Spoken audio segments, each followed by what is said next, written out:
Shalom, Gabe Greenberg here, Rabbi of Congregation Beth Israel in New Orleans, Louisiana, studying with you this week the commentary of the Netziv on parshat Vayishlach. We're going to look at chapter 34, verse 1.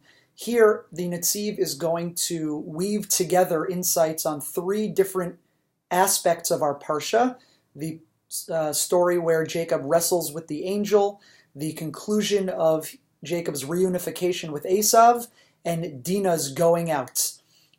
In so doing, the Netziv is also going to speak to a distantly related Talmudic discussion about the kashrut status of the sciatic nerve, and he's also going to discuss his idea, the Netziv's idea of what does it mean to be Am Yisrael. What does Israel mean in the Torah and for us as well today? So we'll begin chapter 34, verse 1. V'tetze Dina bat Leah asher yalda liYaakov. Dina, the daughter of Leah, who was born to Jacob, goes out. She leaves the family encampment where, and this begins the narrative for the rest of the chapter, is she meets Shem, a local prince, who violates her or rapes her. The Midrash notes, why is Dina called Bat Leah, the daughter of Leah? Because just like Leah was a yatzanit, was someone who went out from the encampment, perhaps more than she should have, so too was Dina. Now, of course, this is a very difficult claim by the Midrash. It seems to be engaging in what we would call today victim blaming, that on some level it is Dina's fault what happens to her. So that is problematic and needs to be dealt with. Here, we're going to see what the Netziv has to say about this. So he starts commenting on Asher Yalda liYaakov. Dina is not just described here as the daughter of Leah, but the daughter of Jacob. So that seems, says the Netziv, that is extraneous. Lefi pshuto hu mashum chashivuto shel Yaakov chafatz Shem bevat Yaakov.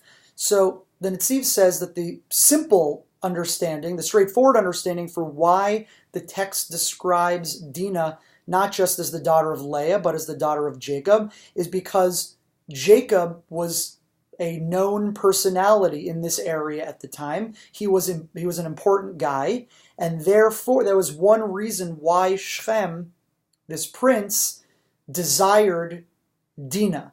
It's because, it's a chashuv, that's an important family. So then the Netziv goes on to say, but that doesn't fully answer the question for one reason, and he then is going to turn to another midrash, and the midrash says, "Hu sheYaakov Avinu ne'anash al shekara atzmo Yisrael." So this is a lesser-known midrash that claims that the reason that the whole thing happens with Dina is because it was Jacob's punishment for something that he had done earlier. Now, this is also very problematic, that all that would happen with Dina and therefore with Shimon and Levi is all because of a punishment for Jacob. So that's also theologically very difficult, and also leaves us with a question: what exactly is Jacob being punished for? The Midrash claims it's that Jacob had called himself Israel. This is a reference to a couple of verses earlier. At the conclusion of the reunification between Jacob and Esav, and Jacob was very scared about this, of course, and he prepared his whole camp. Ultimately, he's successful. It works out fine, and Jacob is so relieved that he builds an altar. And what's interesting is what he calls the altar. This is in chapter 33, verse 20. Vayatzev sham mizbeach. He set up an altar. Vayikra lo El Elohei Yisrael. And he names the altar, God is the God of Israel, seemingly referring to himself as Israel. We know that earlier in the Parsha, Jacob wrestled with an angel, or with a man, or with an emissary. And this presence says to Jacob at the conclusion of their wrestling match, you will no longer be called Jacob, but rather you will be called Israel. Now, That seems to indicate that perhaps Jacob was allowed to call himself Israel at this point. But according to the rabbis, at least in the Midrash, that was not the case. He should not have called himself that. And the Netziv is going to try and give two understandings of what's going on here. So the first understanding is as follows.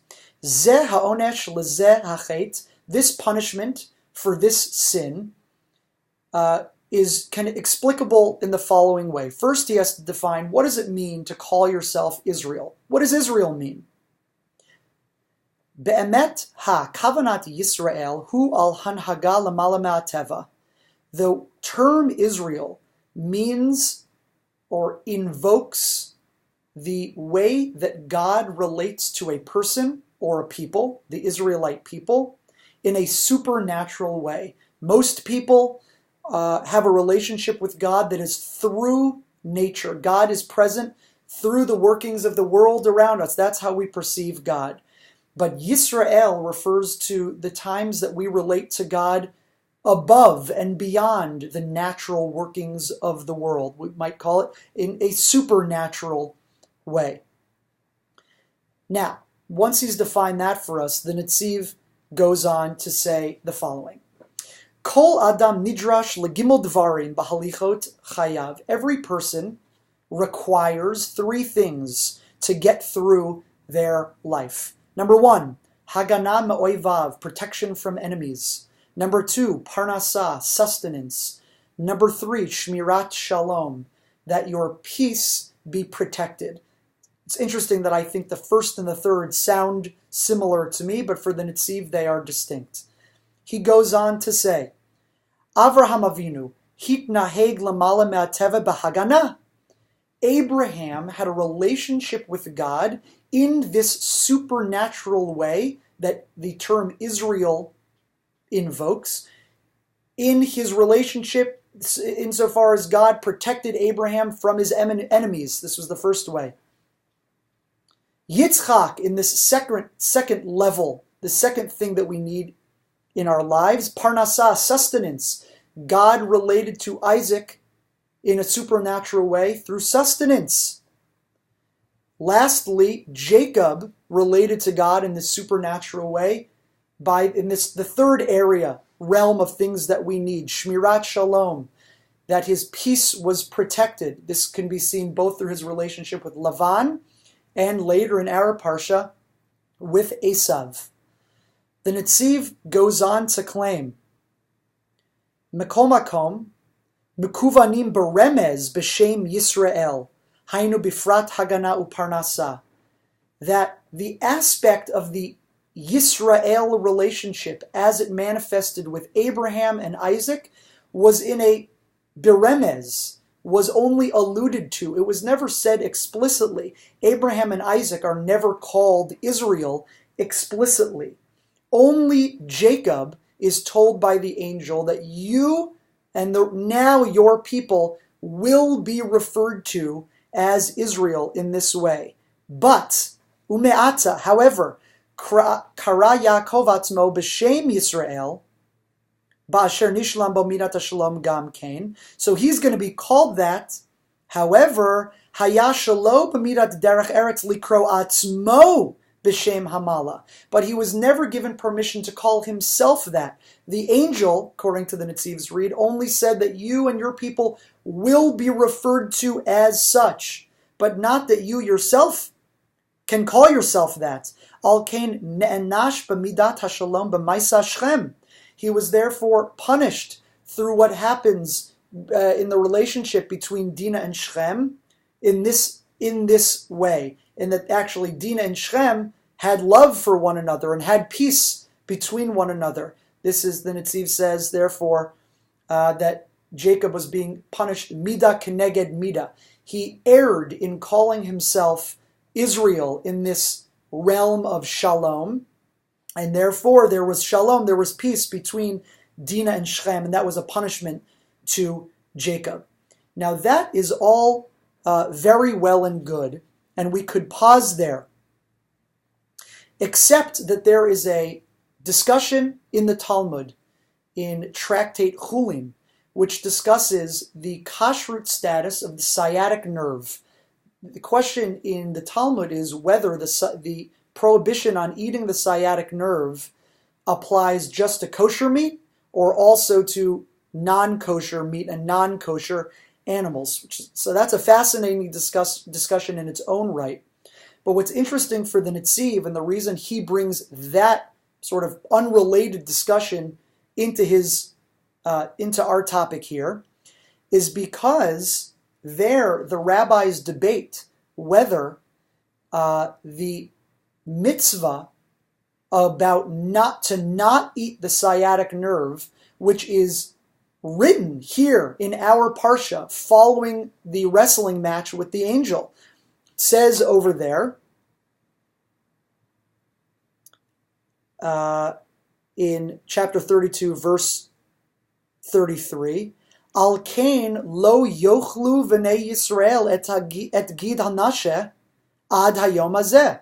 It's because Jacob was hit and injured in the sciatic nerve that Bnei Israel, the children of Israel, don't eat the sciatic nerve until today.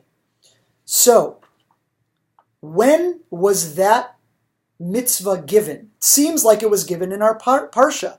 However, the sages say in Tractate Chulin that Gid HaNasheh B'Sinai Ne'emar was actually given as a commandment only later, much later, during Matan Torah, the giving of the Torah at Har Sinai.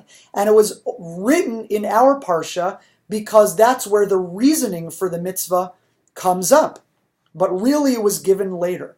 That, the sage's answer helps explain and works well with what the Netziv has said up until now, that really that the name Israel wasn't to be invoked yet.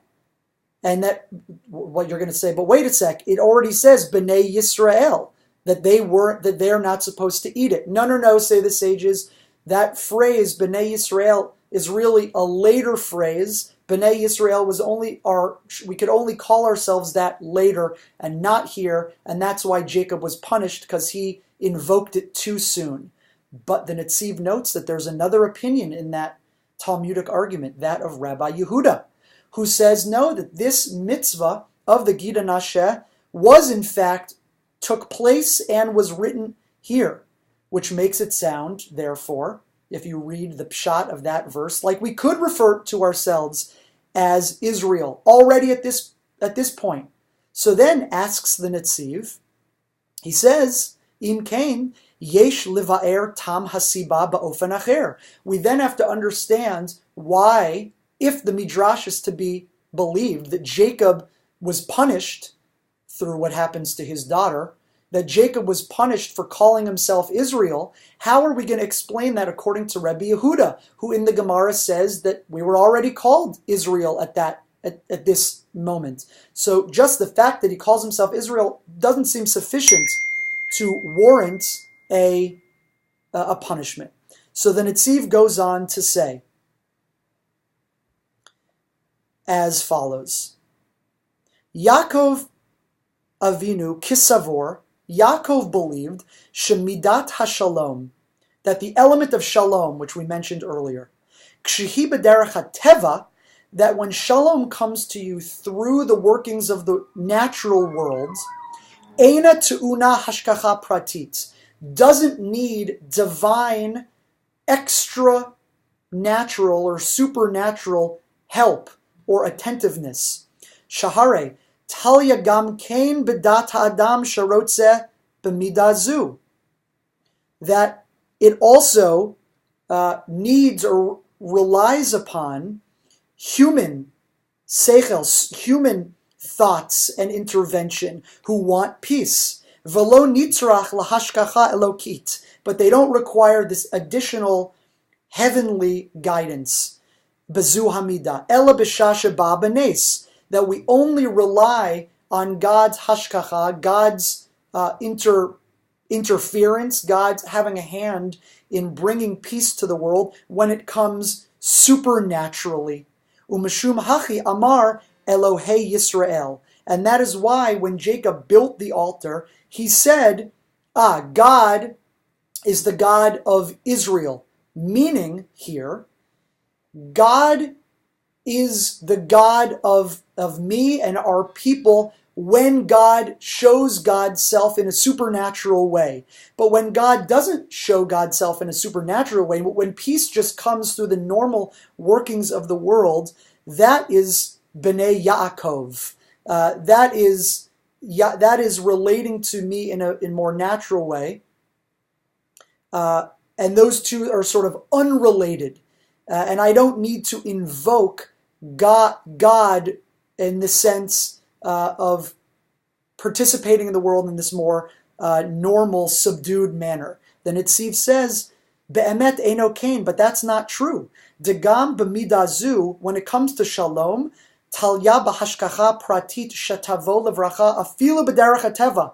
You also need God's special help to bring peace, even when doing so in a physical way, through the physical world. And he brings a proof text for this that we say in our prayers, Ki ata hu melech adon l'chol shalom. You, God, are our God through all types of peace, meaning both through the natural world and through the supernatural world. And that is why, says the Netziv, Harei HaKadosh Baruch Hu, K'shiyatza bat Yaakov, that when Dina leaves the encampment and is therefore referred to as bat Yaakov, the daughter of Jacob, that peace would have been needed through that way, through that manner as well, through the natural workings of the world, though Jacob seemingly didn't understand that he and his family required the blessing and the interaction and the God's workings in the world, even in this the workings of the physical world, not just the blessing of the supernatural and the extra physical. Very interesting, a bit convoluted piece in the Netziv, but it speaks to his belief in what it means to be Yisrael, this relationship that we have to God, which is supernatural, but we also need God's blessings for peace very much in this world, in the level of Yaakov as well. Very good. Glad we made it through. Have a great week, and we'll see you next week. Shabbat Shalom.